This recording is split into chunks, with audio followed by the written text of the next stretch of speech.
Hey folks, Pastor Jordan bringing you this week's sermon preview from here on the sunny grounds of West Glenville Reformed Church.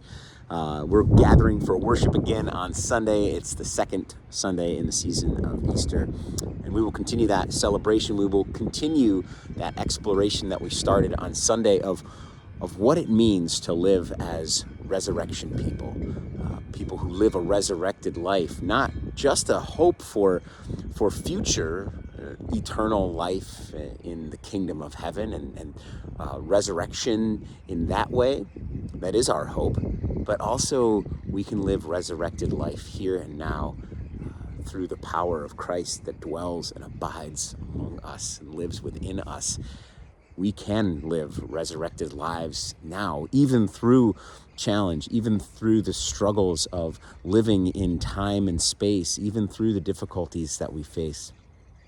We can have Christ abide in our hearts and dwell with us and bring us into resurrection life here and now.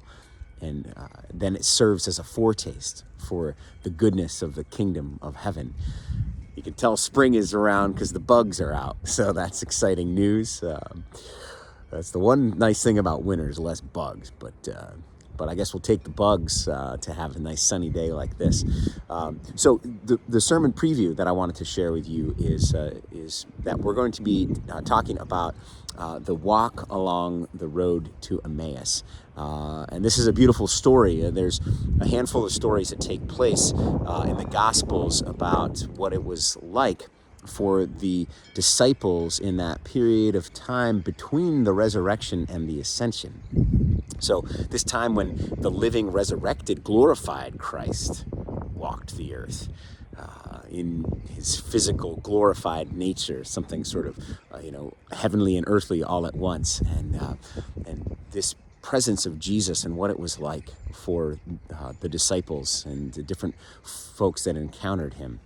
And so we'll hear the story of the road to Emmaus, these two that are walking along the road, and they're saddened by the events of the last few days, what had taken place over the days that we celebrate as Holy Week, what had taken place in Holy Thursday and Good Friday, and then Christ being crucified and everything that took place in all of that, and all the emotions, and they're sort of wrapped up in this. We've been there, haven't we? We've all experienced that in our lives.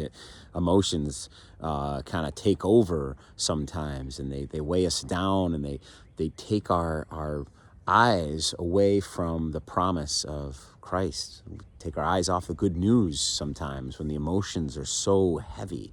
It's something that can happen to us quite frequently.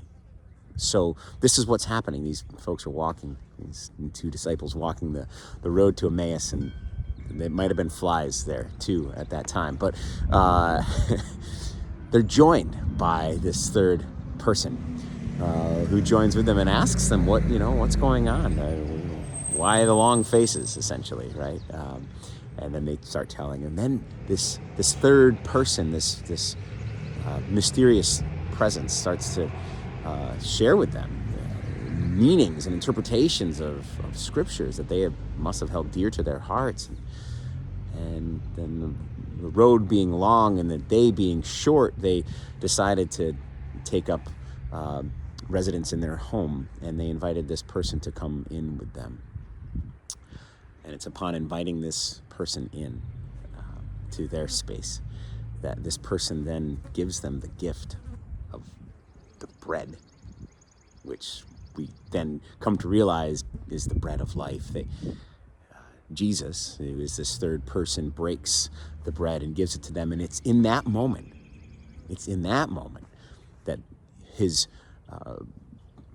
identity is made known to them.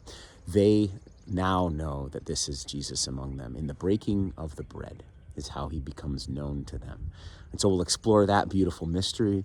We'll explore ways that this still happens in our lives, and how we can be like these disciples and recognize when it is Jesus there with us, when it is Jesus offering us the gift of the bread of life, when it is the Lord wanting to to come in to our lives. And so that's what we'll look at on Sunday together here in this second week of the season of Easter. As always, I'll send you over to the website, westgrc.org, and you can see the tidings there, the newsletter. There's a sheet called Happenings in April, which will give you all the stuff that's going on.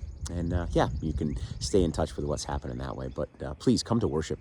If you get this video today on Wednesday, April the 23rd, you can come for communion tonight. We're celebrating communion at 7 o'clock. So come and be with us for the celebration of the Lord's Supper here in our sanctuary. Be blessed, my brothers and sisters. Have a great day, and I look forward to talking to you soon.